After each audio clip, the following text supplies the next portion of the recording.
Well, welcome to the first of the South Australian Forest Products Association's Conversations Amongst the Trees. I'd like to start by acknowledging that we meet today on the lands of the Kaurna people, well, for the Premier and I on the lands of the Kaurna people. If you're down in the southeast, it's the lands of the Boandik people. We'd like to pay our respects to their elders, past, present, and emerging. That's a very quick way to get into what is a brand new podcast series where we're trying to have a conversation with key South Australians about the issues that matter to our communities, our state, our economy, and of course the forest industries. And what better person to kick off this new podcast series than the Premier of South Australia, a face and a man known to many people around the state. He needs little introduction, but I will say, of course, he has been a premier. He has been a minister in previous governments before taking over the leadership of his party and leading them back into power after just 4 years in opposition. A little over a week ago, he celebrated 12 months as Premier. Welcome, Premier, and thank you for joining us. My pleasure, Nathan. It's great to be with you and the Forestry Products Association. Thank you, Premier. Well, I reckon a good place to start is that 12 months anniversary just over a week ago. How do you rate I'll step back. What they say in politics is a week is a long time, but a year is ever more so. How do you rate the performance of your government over the last 12 months? What are you most proud of achieving in that 12-month period? Nathan, I'm probably not the best person to ask, mate, because I'm not exactly objective. Others, there'll be no shortage of commentators or South Australians who want to cast that judgment on our performance. But what I can say with confidence, though, is that I feel as though my team have done everything we can to make the most of the first 12 months. I think new governments, Nathan, enjoy a degree of political capital. And my view, and time will tell whether or not this works out politically, but my view is if you've got political capital, you've got to use it. And there's no point in just sort of sitting on it and hoping you can treat it like something precious. If you've got political capital, it's there to be deployed, it's there to be used. And we're trying to make decisions in quick time. We're trying to be aggressive about pursuing opportunities for the state. And I'm willing to take a few risks to try and make sure we're making decisions that are a bit more orientated on the long term than the short term. And that brings with it its own challenges and sources of opposition. If I had to give one example, there's a few people in Adelaide that are rather upset that we've chosen to build the new Women's and Children's Hospital site on an old heritage site, but I've got to do what I believe is right in the long term.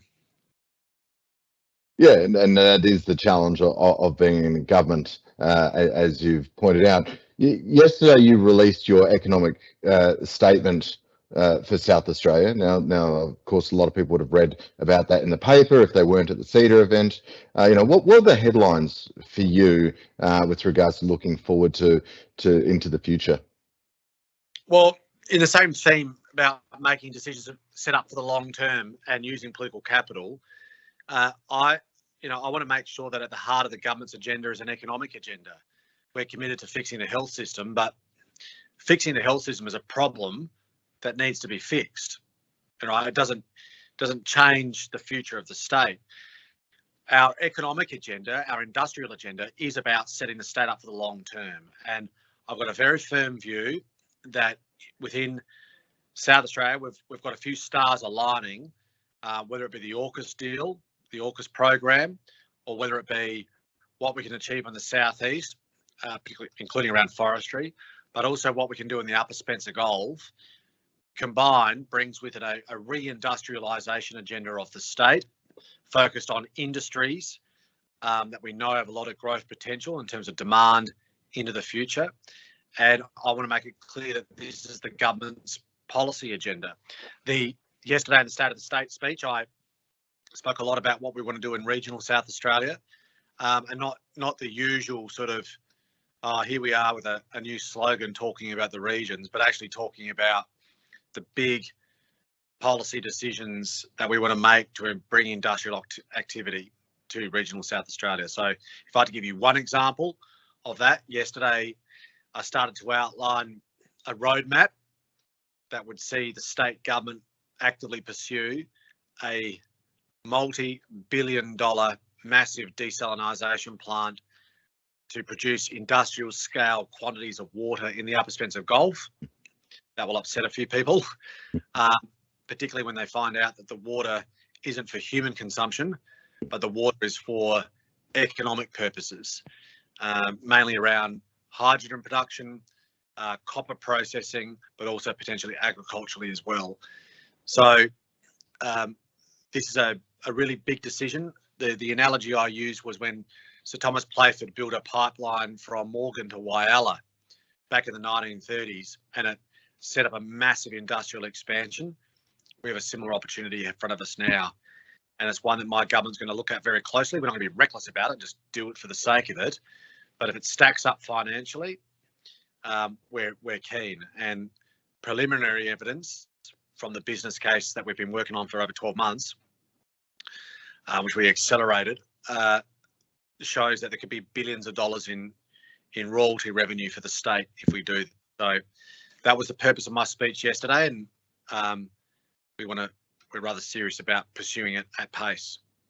Yeah, I'd like to pick up on that issue around the reindustrialising South Australia, because I think that's got a lot of merit to it. Obviously, you've talked about the opportunities up north, but in the lead up to the last state election, you put forward a policy for forest industries, a key component of which was $2 million for the development of a domestic manufacturing and infrastructure master plan. I can see now how, I guess, that all fits together in your thinking about reindustrialising South Australia. But for the forest industries, one of the key things is going to be, and we're really driven to trying to ensure that we grow domestic jobs here in South Australia, that we process all of the log grown here in South Australia. But we do have this issue around the contraction of the plantation estate. I know we've talked about it a few times. Has your government got any policies or thoughts on how we can work to get more trees in the ground? Well, top line, Nathan, here it is. This is our forestry policy. I've got a copy of it here. I've got all of our key economic election pledges accessible in my office here, and this is one of them. So, look, this wasn't a policy that came out of thin air. It's come out of a lot of advocacy from people on the ground in the southeast, where I'm spending a lot of time. In fact, I'm due to come back down in a couple of weeks. I was supposed to be there the week before last, but AUKUS got in the way of that. The simple fact is we need a lot more trees in the ground, and as you and listeners of this podcast will appreciate, these are all long-term investments, but we need more trees in the ground. Key to that is water, which is why I was satisfied as leader of the opposition that not enough work that is science-based had really been done around how the water allocation plan works. So we committed to spend money on an independent science-based review of the water resource in the southeast, and then which has started. That's going to finish by the end of the year, and then that will inform the water allocation plan. And one of the aspirations that we have out of that, we'll see what the science says, is to get a lot more trees in the ground, plain and simple. That drives other investments, because if we want to see more processing, and I would like to see a lot more of that, if we want to see more processing from both small and larger processors on the ground in the southeast, which means good jobs, then they need to be able to make investments with confidence that in 10, 20, 30 years' time, there'll be no shortage of fibre around for them to be able to undertake their activities. So that's why we want to see those trees in the ground. Yes, it's got a long-term time horizon for anything that we might plant in the next few years, but it's actually more immediate than that, because it underpins investments around processing. So we're very keen on it. That review, that exercise is just one part of our policy. You mentioned the domestic production issue, investment that we've made, but it's also people. The southeast is pretty much at full employment. we also need to have a substantial step up in investment in skills development, and of course we've got a program there as well.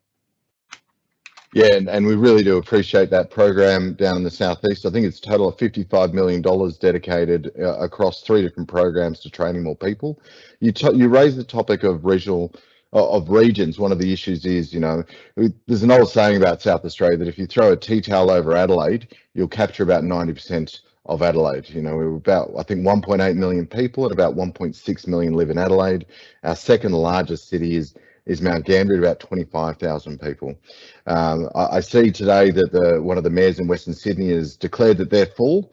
I'm sure that we would love to. I know that we'd love to get more people out of Western Sydney and into Adelaide and the southeast. Does your government have a bit of a policy, or are you looking at how we can attract more people into South Australia to live here and work here? So skilled migration is one area. A fortnight ago, the ABS released our most recent population stats and said that the state had the second biggest increase on record and the largest percentage on record coming from overseas. We need more of that if we're going to achieve the economic growth that we aspire to. I've made it clear to the federal government formally in writing as part of their migration review that we want a greater percentage of people coming to South Australia. But also there is domestic migration too. We've got a population strategy and a campaign. It's called A New State of Mind. There's a, fancy ad and the like that we are now running in East Coast markets, trying to attract them to South Australia. Western Australia is doing something similar. So it's a competitive marketplace for the most important resource of all, and that's people. But the great thing about our position as a state at the moment is, we are looking for people to come here to fill the jobs that we know exist and that are coming. It's not a case of South Australians looking around asking where's the work coming from. We've got more than we know what to do with, and there is a lot more to come. And what that allows is for people to make a move with confidence, knowing that their kids are going to enjoy the dignity that work provides in the state of South Australia, because we've got a lot of good jobs. So the strategy is coming together, but it always requires more effort, and making people move isn't easy. But I am unashamedly attracted to skilled migration from overseas, because anyone who packs up their bags to move to South Australia anyone that packs up the bags to leave home is only looking for opportunity, and there's no shortage of that, particularly in the southeast. Thank you, Premier. Before I let you go, I do have one final question, different topic though. You are a well-known player of the Blacks. I do believe, I have heard that you've not pulled on the boots yet this season, but I have heard a little rumour. It's a question from the audience, but a mate of yours, Palsy Lewis, I believe, is on about 290 games. You'll hit, I understand, 300 games this season. Are you going to pull the boots on for the 300th? Yeah. Listen, I haven't been in the pre-season this year at all, Nathan, and look, I didn't get to play much footy last year. I only played about 5 or 6 games, and it's just becoming too hard. So I think my regular playing days are over, which is, it actually really sucks, because I do miss it. It's been an important part of my life for as long as I can remember. But unfortunately, this job doesn't really lend itself to the time it takes. But yeah, one of my best mates is playing his 300th, and he's made me swear black and blue that I'm going to play with him. So that's the plan at this stage. We'll see how it goes. Fantastic. Well, look, thank you very much, Premier, for making your time available. We very much appreciate it. Good luck with the next, the rest of the term, and we look forward to working with you into the future.